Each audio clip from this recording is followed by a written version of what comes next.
you dream of a classroom where learning is natural? Can we inspire students to lifelong learning? What exactly is the purpose of an education?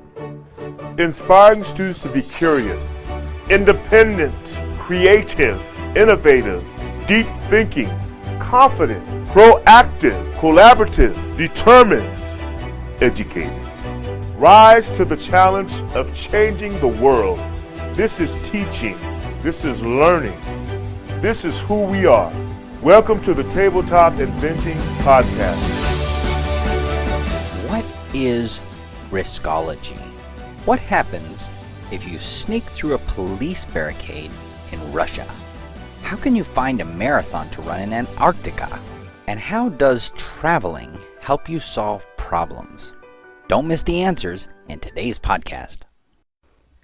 Hey there, Innovation Nation. We got snow in the mountains here over the weekend. Now, I'm sure that some of you have had all the snow you care to see for the year. But here in Southern California, I'm pretty stoked that winter hasn't left quite yet. As I started a fire in the fireplace this morning, I smiled because we've got at least another week of chilly weather. And I'm relishing the opportunity to have a few more days of the dancing poetry in the fireplace every morning. I love to start my morning slowly by building a fire and watching the flames transform the wood into a warm glow and shimmering heat as the coals appear to dance with the flames. That's a little more poetic than I meant to be today. But if you've been enjoying the conversations and insights here in the podcast, share this podcast with a friend. Great ideas need to be shared to have an impact. You can also help others find the podcast by subscribing to the podcast in iTunes, leaving a rating, and writing a review. All those links can be found at www.ttinvent.com/podcast. That's www.ttinvent.com/podcast. In the last few days, I got my brain bent at a great conference with some business leaders. At this conference, I met several people with great interest in the Inventors Bootcamp we're bringing to Orange County and Thousand Oaks, California this summer. The Inventors Bootcamp is a one-week experience for teens and teachers to learn inventing skills with 3D printing, 3D design, programming, electronics, and practical engineering. For more information, go to the ttinvent.com website and click on the Inventors Bootcamp button. Our guest today on the podcast is a self-declared Riskologist. We'll let Tyler describe what he means by Riskology. By combining travel hacking, introspection, studying introversion and extroversion, he's been able to help people understand why traveling expands your ability to solve problems. Without further ado, Tyler Tervooren. So my guest today is Tyler Tervooren, and he explores social psychology and shares research and insights about winning at life, work, and adventure by taking smarter risks. So Tyler, tell us a little bit about yourself. Hey, so you pretty much nailed it. For the last about 4.5 years now, I've been writing a blog called Riskology, where I dive into the world of psychology and all of the new advances being made in the fields of psychological research and try to find interesting and useful research and information that can help normal people live better lives every day, at work, at home, and at play. So how did you get into this? I don't know, is it a vocation? Is it a curiosity? How did you get into this? I think it's a vocation and a hobby, I guess. Started definitely much earlier as a curiosity. I've always been interested since I was a little kid in kind of understanding, how people tick, trying to understand the reasons people do the things they do. If I was, on the playground trying to understand why boys chase girls and girls hit boys and all that kind of stuff. But I didn't really do much in that field. In fact, I ended up going to school for architecture and worked in construction for several years before I really made any sort of headway in my normal curiosity and moving towards Riskology when I got laid off in 2010. So had I not lost my job back in 2010, I can't say if I would have ever actually tried to pursue this as like a full-time kind of thing. So did you actually get a degree in architecture? I did, yeah. And so after you did that, and you said you worked in construction, and what different capacities did you work in construction there as an architect? I was a project manager primarily. Okay. So I got my degree in architecture. I had a sub-focus of my degree was in project management. And getting out of school, I was a little bit disillusioned with the world of architecture at the time, and then I saw that, working in construction, you can make quite a lot more money out of the gate as an architect working for a construction company than you can working, for an architect. And so I chose that route, kind of knowing all along, but not really admitting to myself that what I really should have been doing was following my natural curiosity, which at that point I had it wasn't that. So I was just trying to pivot into something I could use to make a living, rather than trying to really explore what I really wanted to do. So how did you end up in architecture to begin with? Well, I do have a natural curiosity for architecture. I love it and I have since I was a little kid. My mom tells stories about how there used to be a section in the weekly paper, the Oregonian, here in Oregon, a home section, and they would have a featured floor plan every week, and I would clip them out every single week and keep them in a folder, and I would cut them up and build Frankenstein houses from the plans. I definitely have a curiosity for design, which has followed me through all the different paths I've taken, and even today with Riskology and the stuff I do here. So that's always been with me since I was a little kid. But learning there can be at least a disconnect between your curiosity and your passion and what reality looks like in terms of making a living and the day in and day out of actually doing the thing that you thought would be your vocation. For instance, most architects, until they actually are out in the working world, have no idea what it actually means to be an architect. And so you don't really learn about the harsh reality of the day in and day out of what it's actually like to work in that field until you've kind of gone through years and years of schooling and really honed your eye and your understanding of the design process, and then you go out and you get a job and you're like designing a Shell station or a Target or So I take it when you got out from your degree that you had a couple of harsh reality checks. Sounds like. Yeah, I did. And I never did work for an architect. I just didn't right out of the gate. I didn't, because I just doing little short internships and informational interviews and stuff, and all the normal things you do when you're in school trying to find your place. It led me to see I met a lot of really brilliant people who were not very happy, and that's not good.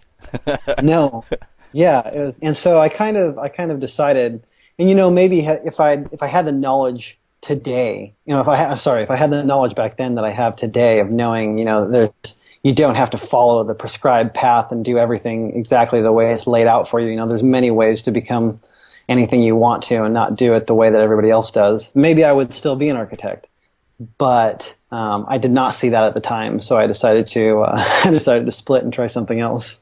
So you said something a minute ago that grabbed into something in my brain. So you have a natural inclination for building things and designing things. Absolutely. Are you connected to a makerspace where you live? In a way, yes. No, I have friends who are connected to maker spaces, I guess, but myself, no. I'm not super plugged into any local maker communities. I have a friend who actually runs an organization called Makers Nation, which is a brilliant little idea. It's just a place. It's a nonprofit designed to basically give a space and a voice to a subset of designers and builders and people who make stuff here in Portland. And he's doing absolutely amazing things, and I've never gone to one of his to a single one of his meetings. So what kind of outlets do you have now for your natural curiosity for making and building things? You just go down to your garage? Do you go hang out with friends and help them solve their problems? What? I think it comes out in my work every day. I don't feel there's no disconnect from me anyways between what I was studying before and what I'm doing now. At the end of the day, right? architecture is all part of design and communicating an idea and making people feel a certain way when they enter your space. Well, it's the same thing when you write a blog post. It's the same thing when you design a website.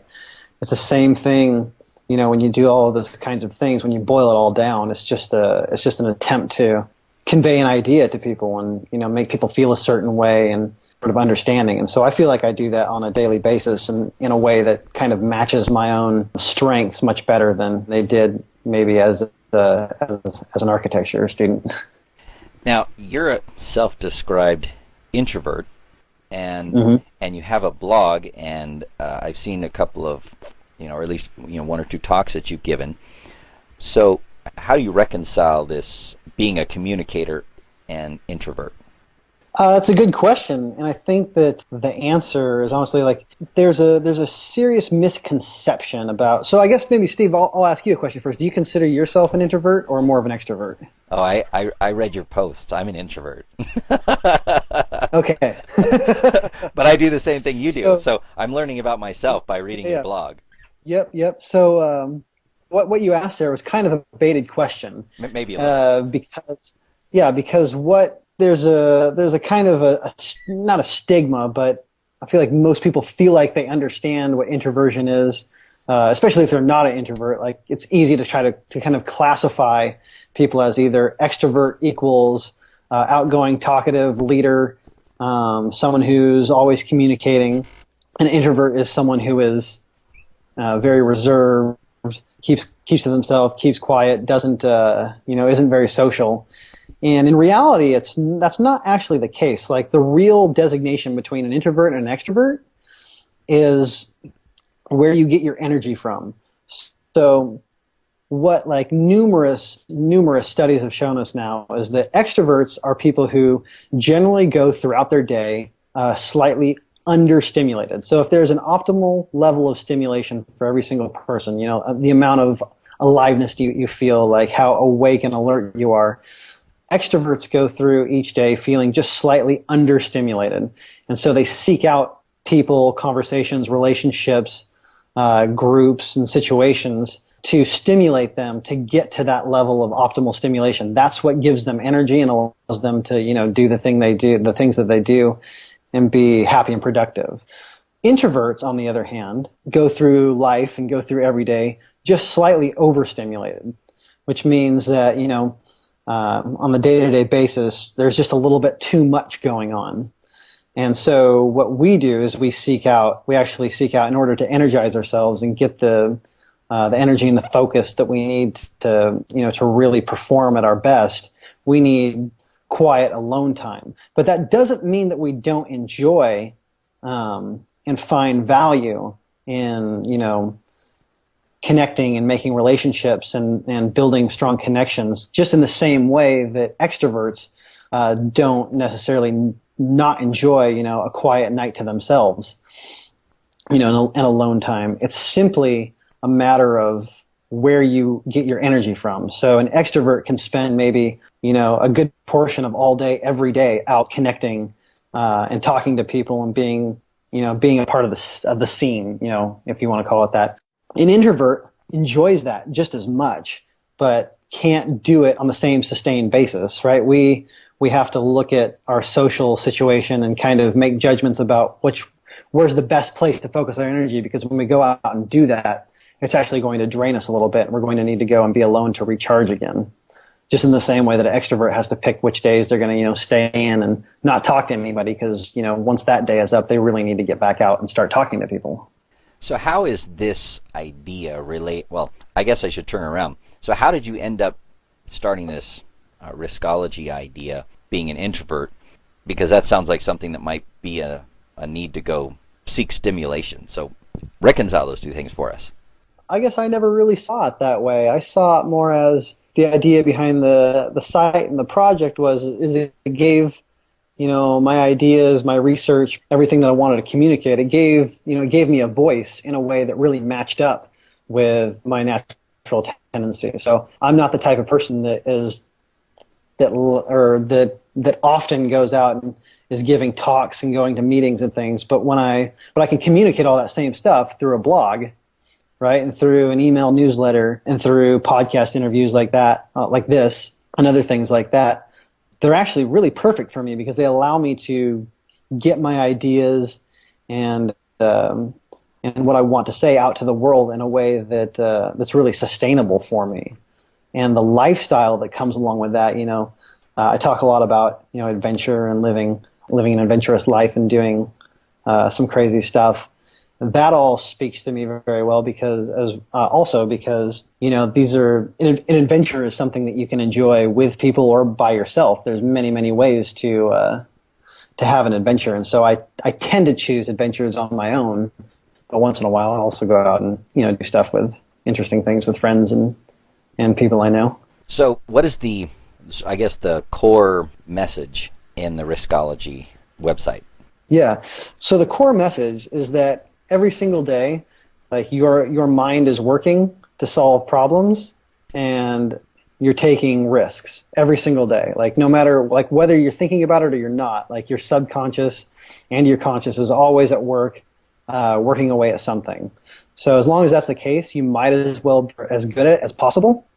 And so the message is that you can learn to master your psychology to live a better life and live more adventurously. So you seem relatively self-aware for a technical type. How did you end up with this as an interest? Starting off as an architect and a sort of self-proclaimed builder and designer. How did you get this interest in the sort of the social and psychological side of adventure and building things? Well, I think that's kind of the undercurrent of all of those things, right?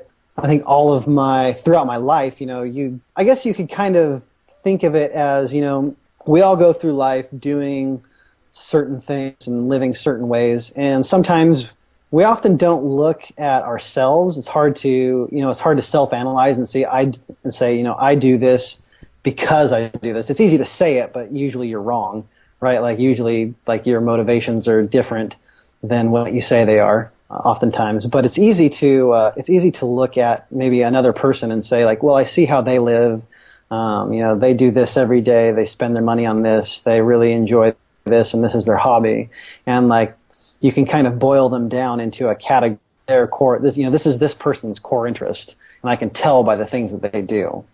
And so when I kind of look back on myself, today and look at all the things that I was doing and how I was doing them, doing architecture and working in construction and how I related to people and all of these things, I can kind of look back and say that the undercurrent of all of those things, the real motivation, the real interest was in understanding myself and understanding people better.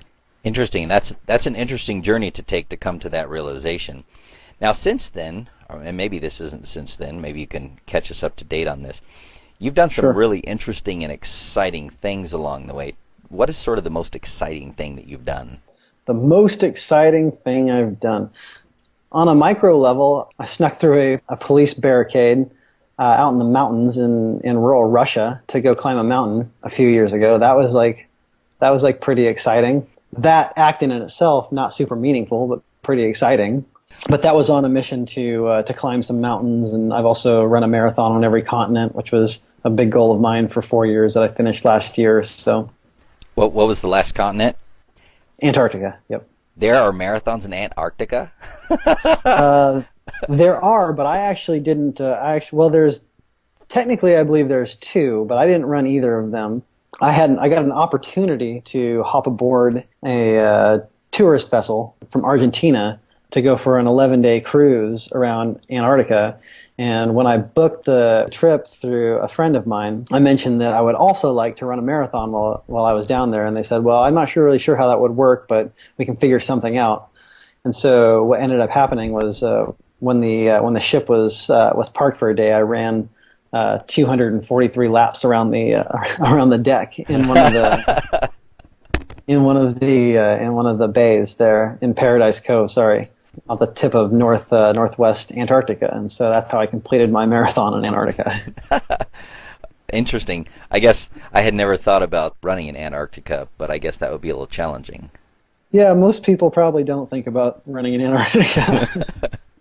Tell us a little bit about the kinds of things that you've learned as you've done all of this introspection about your process of learning. Yeah, well, I mean, I guess the biggest lesson for me in all these things, and I think the situation you're referring to is my trip to Russia was filled with new experiences that I didn't quite know how to handle. Many cultural differences that were kind of difficult to figure out. And I think you're referring to when I had to pretend not to speak English in order to get through security yet again in order to get on an airplane, because the guy who was minding the security queue wanted a bribe in order to let me into the airport, and I didn't have any money to give him, so I had to pretend that I didn't speak English so that he would get frustrated and just let me go.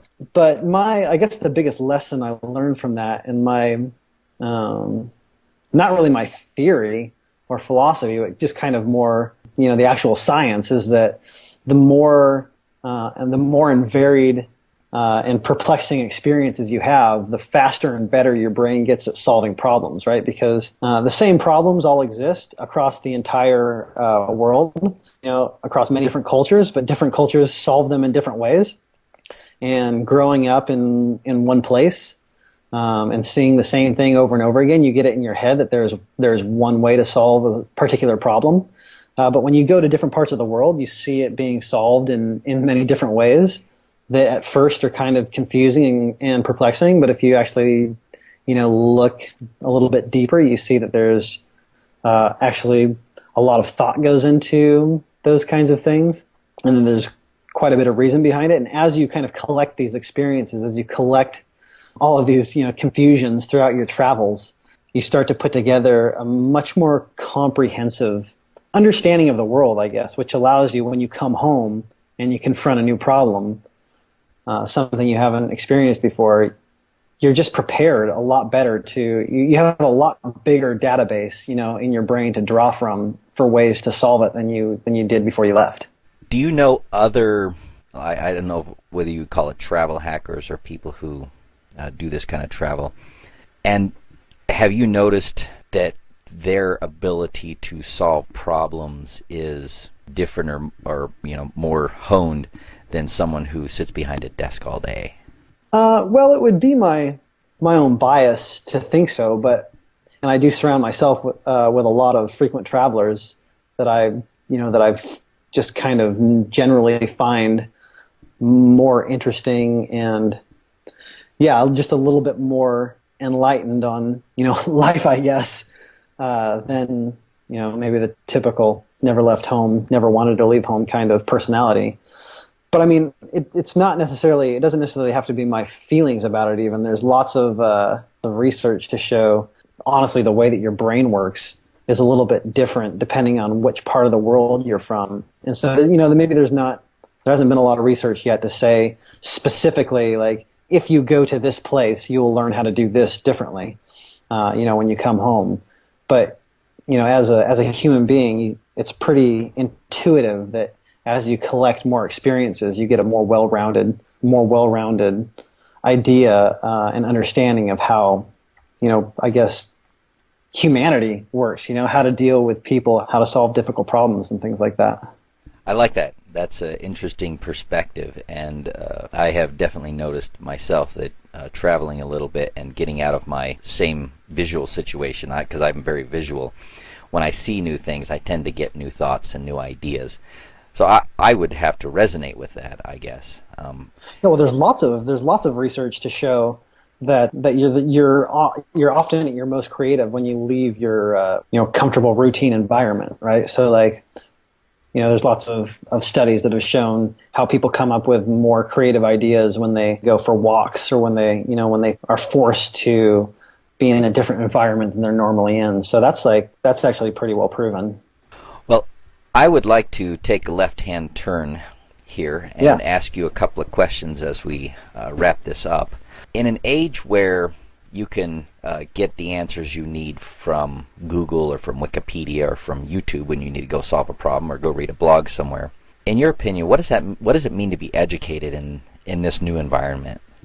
Yeah, good question. My opinion of what it means to be educated is basically knowing how to educate yourself, You know what I'm saying? So like you said, in a world of Wikipedia and YouTube and Google, everything you could possibly want to know is available at your fingertips. And so the meaning of an education, or the meaning of being educated, is really no longer, I feel like, about going into a classroom and getting or racking up credits and getting a degree.